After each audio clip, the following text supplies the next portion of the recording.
sometimes even using a type of fur designed to replicate and designed to triple my words and I can't read. And hi everyone, my name is Stormi the Folf, and this is my very first video that's being filmed in my new studio, in my new home, which, as you might guess, looks exactly the same as the other one. Except in this case, the audio and the video aren't perfect yet, hence why there are shadows, hence why my voice probably isn't clear, hence why you probably hear some echoing. But I'm working on it. But today, I want to talk about realistic fursuits, something that the fursuit community really doesn't have enough of.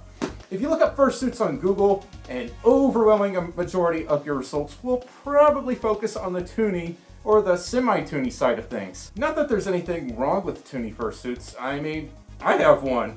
Most of them are super adorable with the ginormous eyes and, of course, other exaggerated facial features. But yeah, as I said, today I want to focus on realistic fursuits, which could be based on a real animal or a mythical creature. This video isn't meant to be an all-inclusive discussion, but rather a general breakdown, like why they're often more expensive than Toony fursuits, the types of material used with them, and well, why you might want one.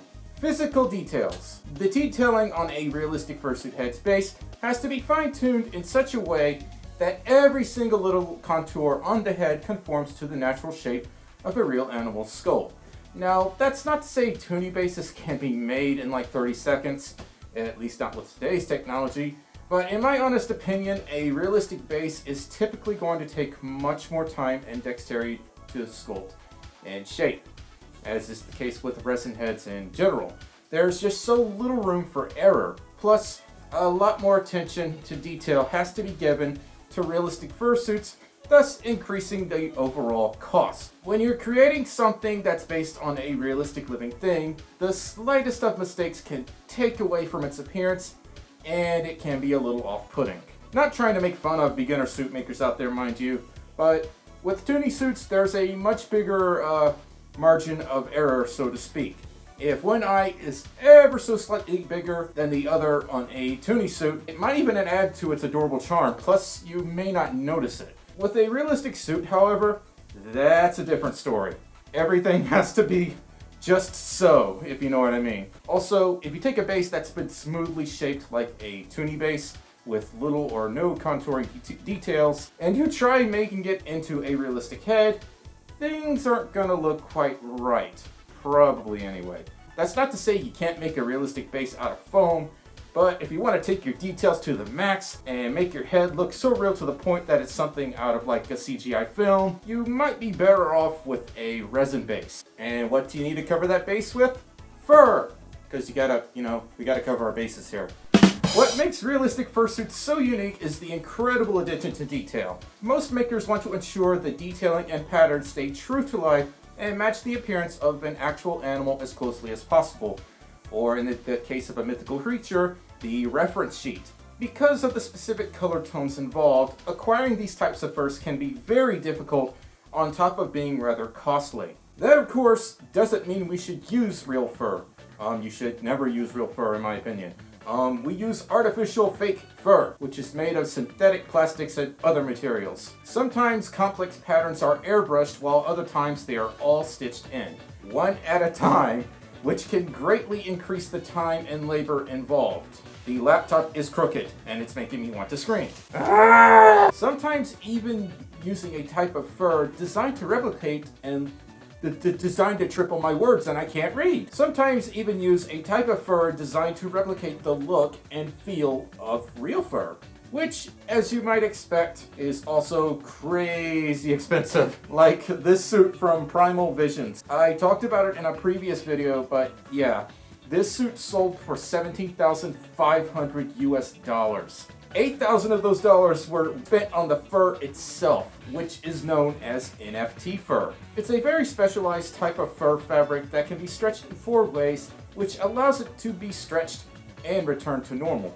Kind of like Lycra or, maybe elastic. What's funny is really cheap fur can also be stretched, but fur in itself should never stretch unless it's designed to be stretched.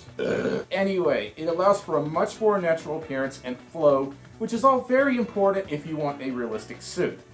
I can't really explain it beyond that, so if you want to know more, check out nftech.com or click the link in the description below. Eyes, because most living things have eyes, because without them, life would be a dark and boring place. With realistic fursuits, you'll almost never see the eyes made from paint cups, buckram, or a plastic canvas.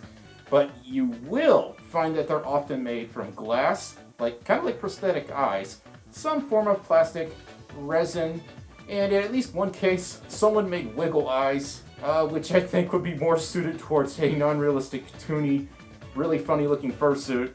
But apparently, this one artist made it work so well to the point they not only look realistic, but they can somehow follow your movements as well, much like my own set of Toony Follow-Me eyes. I'll post a link to it in the description. I didn't do a lot of research on it, but if you're interested, go check it out. Also, 3D eyes are indeed a thing with realistic fursuit eyes as well. It's not just Toony suits getting all the fun. Now, of course, one drawback with realistic eyes is that they tend to be much smaller than those on a Toony suit. Thus, your vision is even more limited compared to a Toony suit, and therefore, you'll need to find alternate means of vision. Now, some eyes can offer you some translucency, where you can see through the eyes on the fursuit, but your view might be colorized. And of course, there are other fursuit eyes where you can't see through them at all. In this case, this is where tear ducts come in. Tear ducts, outside of the fursuit world anyway, are there when you're feeling blue or you've got a cold. Like me yesterday, because I was very sick. Insert sneeze here. But for fursuits, their purpose is to provide ventilation and, more importantly, vision. The catch with tear ducts, however, is that they have to be concealed in such a way that congoers cannot see your actual human eyes. But at the same time, you can see through them yourself. You don't want them to be so big to the point it takes away from the realism of your suit, but you don't want them to be so small that it's just a tiny, useless hole. You can try to conceal them by embedding them into the fur and matching the surrounding fur or the eyelid color as closely as possible. So let's talk about noses. With Toony suits, you can have a nose made of plastic, fleece, mink, and a variety of other materials, but with a realistic suit, you're more likely to find a silicone or resin nose. Realistic noses are often sculpted for added definition of realism, while Toony noses are typically made of pre-made plastic, or they're sewn in, but not always. Teeth, fangs, maws, chompers. If you take a look at the chompers on a Toony suit, you'll find that there's either a full set of teeth or just a select few, or sometimes none. Realistic fursuit mouths, however, tend to have a full set of full-on detailed teeth. This again, like I said, is for added definition and realism to help bring your fursuit, well, to life. Some makers may buy pre-made sets of teeth, others will buy separate teeth, and some will even hand make each and every tooth themselves. This, of course, really adds to the time, labor, and money involved with crafting a realistic suit. And just like how different animals have differently shaped teeth, so do realistic fursuits. And what's behind those teeth? A tongue. I would hope anyway. Many realistic fursuit heads use silicone to form the tongue. But why silicone? Because a real tongue is going to be squishy and is textured, I think. That sounded so wrong. But yeah, that's something you won't get from a plastic tongue, which would be better suited towards a Toony suit. But that's not to say you can't get a plastic tongue for a realistic fursuit, but for some reason, silicone is often opted to form the tongue on, again, a realistic fursuit head. You can buy them pre-made, or you can make them yourself, if you have the right equipment, of course. Claws. In many cases, claws are made of resin. Like I said before, with realistic bases, resin allows the maker to better fine-tune the tiniest of details and markings, giving added definition to them. They can be painted to be UV reactive, etched, sculpted, and so on. They're available in multiple sizes from Dream Vision Creations, not sponsored, and although I've yet to do business with them, their site seems to be pretty promising. In fact, most suit makers will highly recommend DVC when it comes to the things like hooves and horns. Seriously, just ask around. Pause. The humble silicone can be from the imported, given to Hooker, and might be attached to the pop pen. Let's try this again. The humble silicone can be found here as well, giving structure and much needed texture to your paw pads. Now, of course, this video is meant to be a generalized breakdown of what a realistic fursuit is. It is not meant to be an all-encompassing guide, and there is a lot more to realistic fursuits than what I just mentioned. I hope as I learn more about realistic fursuits, I'll be able to touch up more on them. So, should you get a realistic fursuit? That depends on how dedicated you are to your presumably realistic, potentially feral fursona.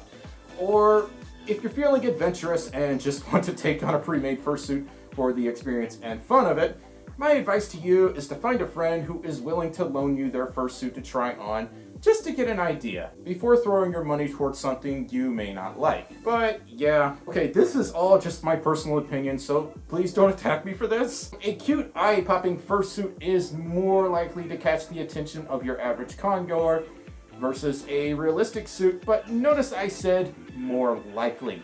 Toony fursuits aren't for everyone, realistic fursuits aren't for everyone, and fursuits in general just aren't for everyone, including furries. It is possible to be a furry and not like fursuits. Something else to note, but Toony sonas tend to be far more popular than realistic sonas as well, thus contributing to the imbalance between the two fursuit types. I honestly hope to someday have a mythical realistic fursuit. Anyway, I hope y'all found this video helpful.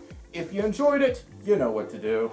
Give it a like, share it around on social media, blah blah blah blah blah blah blah, and subscribe if you haven't already. Thank you all so much for watching, and of course, I'll see you all next time. Bye bye!